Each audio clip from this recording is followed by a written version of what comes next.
ایران کے ساتھ ڈیل کے بہت قریب ہیں، ڈیل ہو گئی تو اسلام آباد جاؤں گا۔ پاکستان نے بہت زبردست کردار ادا کیا۔ اسلام آباد مذاکرات کا دوسرا دور اس ہفتے کے آخر تک ہو سکتا ہے۔ امریکی صدر ڈونلڈ ٹرمپ کا میڈیا سے گفتگو میں بڑا اعلان، کہا ممکن ہے ایران کے ساتھ جنگ بندی میں توسیع کی ضرورت ہی نہ پڑے۔ صدر ٹرمپ کی پھر وزیر اعظم اور فیلڈ مارشل کی تعریف، کہا مذاکرات کے لیے وزیر اعظم شہباز شریف اور فیلڈ مارشل عاصم منیر نے زبردست کام کیا۔ صدر ٹرمپ نے کہا ایران پہلے جن باتوں پر تیار نہیں تھا اب تیار ہے۔ ایران کے ساتھ اس وقت اچھے تعلقات ہیں، ان کی قیادت تبدیل ہو چکی، ان کے پاس اچھا موقع ہے۔ ایران جوہری ہتھیار نہ رکھنے پر آمادہ ہو چکا۔ تہران نے اپنی تباہ شدہ یورینیم کے حوالے سمیت تقریباً ہر چیز پر اتفاق کیا۔ صدر ڈونلڈ ٹرمپ کہتے ہیں لبنان میں جنگ بندی ایران کے ساتھ وسیع معاہدے کی راہ ہموار کر سکتی ہے۔ آبنہ ہرمز کی ناکہ بندی بمباری سے زیادہ مؤثر ثابت ہوئی۔ ہرمز پر ناکہ بندی اچھی طرح سے برقرار ہے۔ دنیا میں تیل کی قیمتیں نیچے آ رہی ہیں۔ ایران کے پاس اب بحریہ، فضائیہ اور لیڈرز نہیں ہیں۔ ایران کے ساتھ ڈیل نہیں ہوئی تو جنگ دوبارہ شروع ہو جائے گی۔ ایران آج وہ کام کرنے کے لیے تیار ہے جس سے اس نے پہلے انکار کیا تھا۔ یقینی بنائیں گے کہ ایران کے پاس جوہری ہتھیار نہیں ہونے چاہیے۔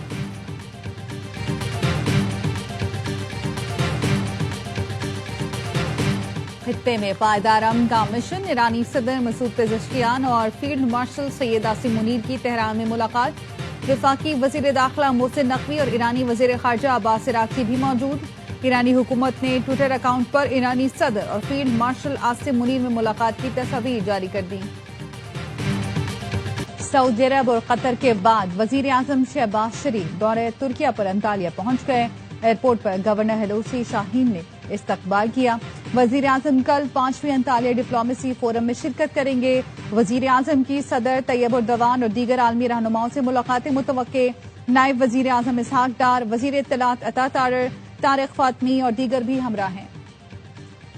فیلڈ مارشل سید عاصم منیر کی ایران کے خاتم الانبیاء ہیڈ کوارٹرز آمد۔ فیلڈ مارشل کا خاتم الانبیاء ہیڈ کوارٹرز کے کمانڈر لیفٹیننٹ جنرل عبداللہی نے پرتپاک استقبال کیا۔ ایرانی میڈیا نے بتایا فیلڈ مارشل عاصم منیر اور لیفٹیننٹ جنرل عبداللہی کی ملاقات میں اہم امور پر تبادلہ خیال کیا گیا۔ اور اسرائیل اور لبنان کا 10 روزہ جنگ بندی پر اتفاق، صدر ٹرمپ نے ٹروتھ سوشل پر سیز فائر کا اعلان کیا۔ صدر ٹرمپ نے کہا دونوں ملکوں کے رہنما 34 سال میں پہلی بار ملے، جنگ ختم کرانا میرے لیے اعزاز ہے، یہ 10ویں جنگ ہے، آئیں اسے ختم کرائیں۔ نیتنیاہو جوزف اون کو وائٹ ہاؤس مدعو کر رہا ہوں۔ برطانوی وزیر خارجہ نے آبنہ ہرمز پر ٹیکس لگانے کی تجویز مسترد کر دی۔ جو ویٹ کوپر کی جرمن ہم منصب یوہان ویٹفل کے ساتھ برلن میں پریس کانفرنس، کہا یہ اقدام عالمی معیشت کے لیے خطرناک ہوگا۔ سمندری راستوں پر آزادانہ نقل و حرکت سب کا حق ہے۔ برطانیہ ایران جنگ کے خاتمے کے لیے کوششیں جاری رکھے گا۔ جرمن وزیر خارجہ نے کہا یورپ کے مفادات کا تحفظ برطانیہ کے ساتھ مل کر ہی ممکن ہے۔ دونوں رہنماؤں نے عالمی چیلنجز سے نمٹنے کے لیے مل کر کام کرنے پر اتفاق کیا۔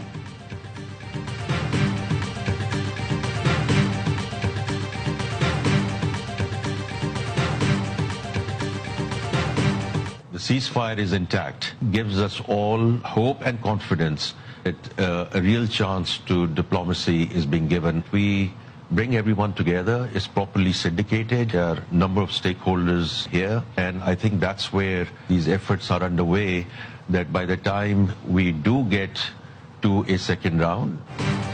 امن مذاکرات کے دوسرے مرحلے کے لیے پرعزم ہیں۔ خطے میں کشیدگی کے خاتمے کے لیے پاکستان عالمی برادری کے اعتماد پر پورا اتر رہا ہے۔ وزیر خزانہ محمد اورنگزیب کی فاکس بزنس نیٹ ورک کے پروگرام میں گفتگو، کہا پاکستان نے خطے کی کشیدہ صورتحال کے پیش نظر ضروری اقدامات کیے۔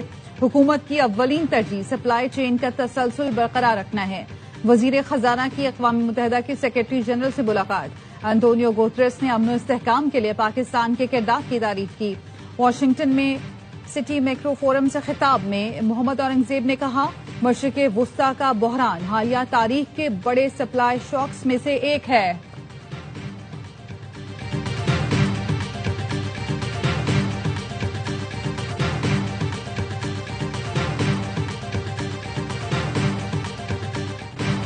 امریکی وزارت خزانہ نے ایرانی کمپنیز، بحری جہاز اور شخصیات پر نئی پابندی عائد کر دی۔ امریکی وزارت خزانہ کا کہنا ہے کہ 12 افراد، کمپنیز اور جہازوں پر پابندی عائد کی گئی ہے۔ پابندی کی زد میں آئی کمپنیز اور افراد میں محمد حسین شمخانی کے لیے کام کر رہے تھے۔ ایران کی غیر قانونی اسمگلنگ پراکسی نیٹ ورک سے ختم کر رہے ہیں۔ امریکی سیکرٹری خزانہ اسکاٹ بیسنٹ کا کہنا ہے کہ ایسے اقدامات کے لیے تیار ہے جو مالی لحاظ سے بمباری کے برابر ہوں گے۔ امریکہ ایران پر معاشی دباؤ میں نمایاں اضافہ کرنے کی تیاری کر رہا ہے۔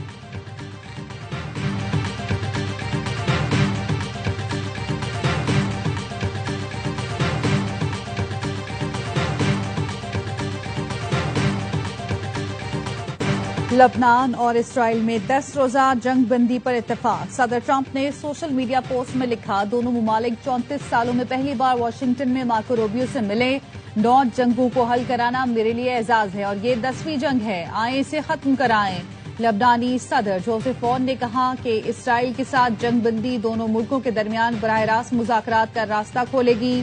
برطانوی وزیر مملکت سے ملاقات میں جوزف اون نے کہا، جنگ بندی کے لیے اسرائیلی فوج کا انخلاء ضروری ہے۔ سرحدوں پر لبنانی فوج تعینات کی جائے گی تاکہ وہاں کسی بھی مسلح گروہ کی موجودگی ختم کی جا سکے۔ لبنان کے مختلف علاقوں پر اسرائیل کے حملے جاری، طبی عملے کے 4 ارکان سمیت 21 افراد شہید۔ مارچ سے جاری حملوں میں شہید ہونے والوں کی تعداد 2167 ہو گئی۔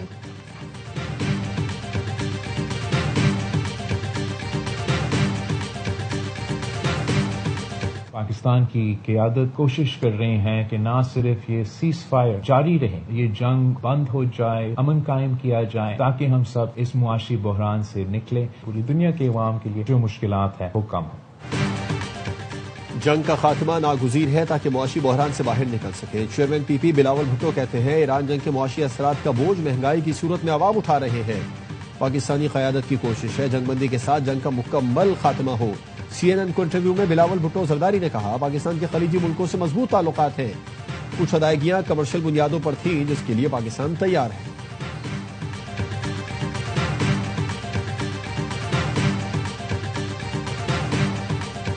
آج پاکستان سفارتکاری کے شعبے میں بھی کوانٹم ڈپلومیسی کے ذریعے آسٹریلیا سے لے کر امریکہ تک ہر نیوز چینل کی زینت بنا ہوا ہے۔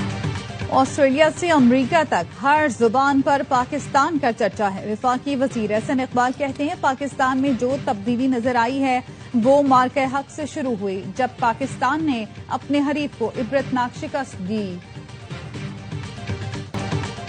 آپریشن غضب للحق کے تحت پاکستان افغانستان میں فتنہ خوارج اور ان کے سہولت کاروں کو انتہائی درستگی سے نشانہ بنا رہا ہے۔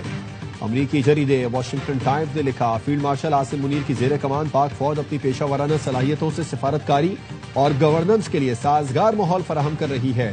پاکستان فیصلہ کن فوجی کارروائی کے ساتھ ٹھوس سیاسی عمل کو ہی مسئلے کا پائیدار حل سمجھتا ہے۔